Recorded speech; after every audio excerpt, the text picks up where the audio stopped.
So ayun na, magandang araw sa inyong lahat mga paps. May konting topic tayo na pag-uusapan ngayon, no? Bali yung gagawin natin ngayon ay isang Sony na 32 inches.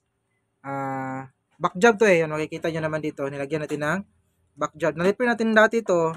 So ito yung problema niya, yung panel problem ayun, no? Nakat na natin yung kanya mga CKV line sa may left side. Sa may right side, okay pa. Ayun, no? Ano nangyari sa inyo? Walang yaka. Kayo. So, nag-back job siya. So, yung problema naman niya ngayon ay 6 blink problem. Bali, yung topic natin is ano bang magandang pag-disable ng protect kasi meron tayong dalawang pamamaraan kung paano ma-disable yung protect ng ating backlight driver, no? So, unang pamamaraan natin nito na nakuha doon sa kaibigan nating Engentech. Ayan, no? Jumper yung gamit natin. Bali, yung zinumper natin is yung negative line ng ating backlight. Bali, tatlong strip to, tatlong strip. Kasi yun, makikita mo naman. Malalaman mo dito, pag 32 siya, tatlong strip lang yung backlight niya. So, ito yung negative side. Ito ang tatlo na to. Yung kulay brown, gray pala. Tapos itong puti, ito naman yung kanyang supply. So, pinagdudugtong natin, yung first way na pag-disable natin ng protect is yung pagdudugtungin yung tatlong linya na to, yun, no? Kita niyo naman yan. Ayan. So, pwede mo siya ma-disable yung protect niya. Tapos, ito rin, ito naman yung pangalawang technique na nalaman natin galing sa ating mga kaibigan tech vlogger, no? Maglalagay ka ng 10K resistor mula pin 31 to ground. 10K resistor yan, 1/8. 1 na pata yan, 1/4. So, 1/4 watt yan. Pero bago yan, shoutout muna tayo sa ating mga kaibigan, no? Shoutout muna kay Astillero Electronics Repair, no? Sa tech vlogger, supportahan natin. King Gerald Mulato from Bohol, yung kaprobinsya natin. Shoutout sa iyo, bro, no? Jonax Leong Tech, shoutout sa iyo, master. Electronic, shoutout. At kay Master Leo na Tech TV, no, isang tech vlogger, sana supportahan natin. Ayan, at sa mga kagrupo natin mga electronics technician, nagkakaibigan natin mga tech vlogger, no? Shoutout sa inyo lahat mga master. Ayan. So, ito kasi meron tayong pag-usapan ngayon kung ano bang magandang pag-disable ng protect, yung 10K resistor ba o yung pagja-jumper. So, dito naman pareha naman sila na ma-disable yung protect ng Sony ng ating backlight driver. Ma-disable yung kanyang protect. Pero ang problema niyan, ito sa mga feedback lang sa mga natanggap natin at na-release na natin. Tuwing bumabalik yung problema is kapag ganitong technique yung gagamitin natin yung pagja-jumper sa may negative side ng ating lead strip, mabagal, hindi madidetect hindi na madidetect yung mas lalala yung problema. Instead na isa lang sana na valve yung nagkaroon ng problema. Siyempre kapag nagkaroon ng problema yung isang valve, siyempre madidetect ng ating backlight driver na may problema. So mai-off niya, mag-o-off siya, tapos ipo-protect niya yung unit natin, so magsisblink siya. So sa ganitong technique pala, lalala yung problema, mas madami pa yung yung magiging result o magiging pundi na backlight. So nakaka-experience ako nito, tatlo pala. Nung pagbalik, ginito kasi natin yung home service natin, tapos dito rin kasi namahalan yung mayari pagpapalitan lahat. So ito yung ginawa ko. So mga dalawang weeks tawag doon. After 2 weeks, bumalik dito, yun pundi na lahat. Yung isa naman, isang strip lahat talaga, pundi yung lahat. Tapos yung pangatlo naman na repair natin, alos yung dalawang strip, no, na may 8 valve kada kada isang strip. Ayun, ubos lahat yung pagkapundi. Pagka yung ganitong technique yung gagawin, no. So mas pabor ako dito sa 10K resistor na kukonektan natin sa pin 31 to ground. Kasi kahit na kunting problema dun sa kanyang valve, mag-change resistance na yung valve natin, ay mapoprotect na yung ating driver. Hindi na lalala yung problema. So mas maganda to, mas pabor ako dito na ito yung gagamiting technique kaysa dun sa pagja-jumper, no. Base sa ating experience lang naman yan, kasi meron tayong mga feedback na natatanggap, no. So pag ganito kasi, siyempre pag na home service ka, hindi ka nakadala ng resistor, siyempre ito yung gagawin mo.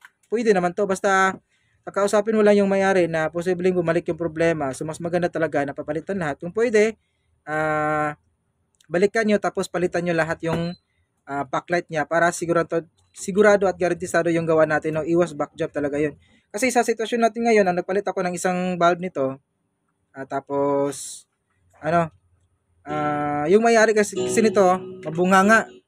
Tapos namahalan siya nung papalitan, sabihin ko sa kanya na papalitan yung buong backlight, medyo namahalan siya.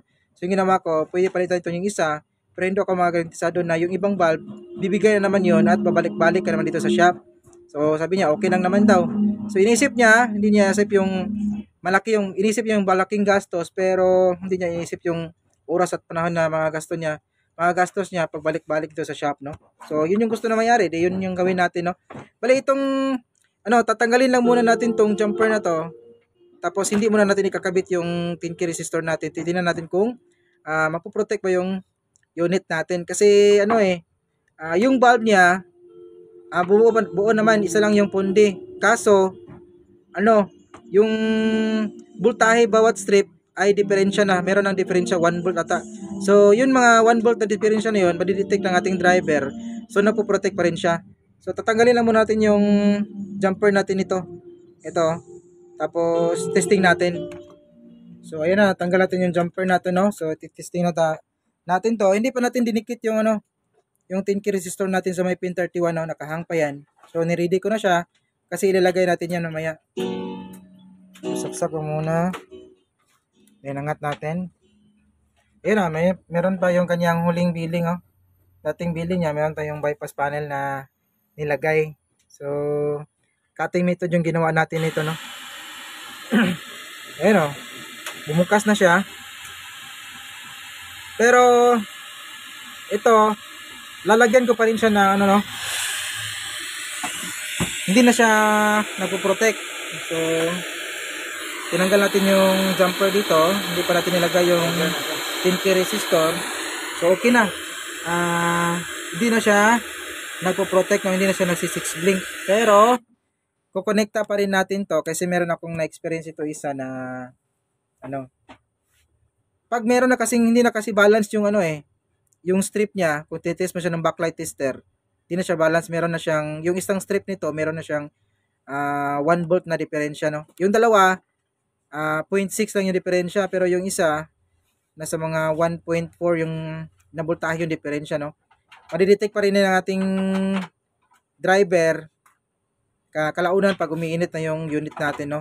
So ito, lalagay natin to para medyo tatagal din naman yung ating yung gamit ng mayari sa kanyang unit, no. Kasi kung hindi tinalagay to, baka mga isang oras babalik yung problema naman, tapos yung kapag nakapahinga naman yung unit natin, aandar naman siya, tapos pang tuwing iinit na, poprotect na naman siya. So mas maganda ilagay na lang natin to kasi gusto ng mayari, hindi naman gusto niya mayari yung pundi yung palitan, hindi yung buong backlight kasi mahal daw.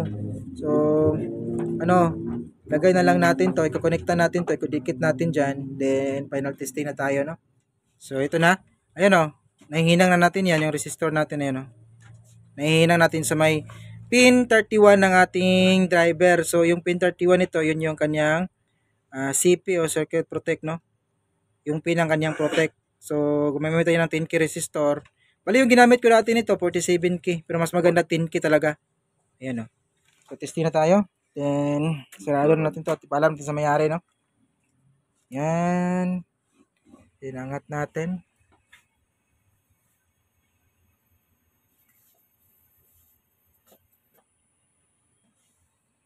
Ayun, buo na ulit yung unit natin, no. So hanggang dito lang yung video natin. Maraming salamat sa mga natsagang nanood, no. May God be with us always, and this is your service Ryan Crossetech. Peace out.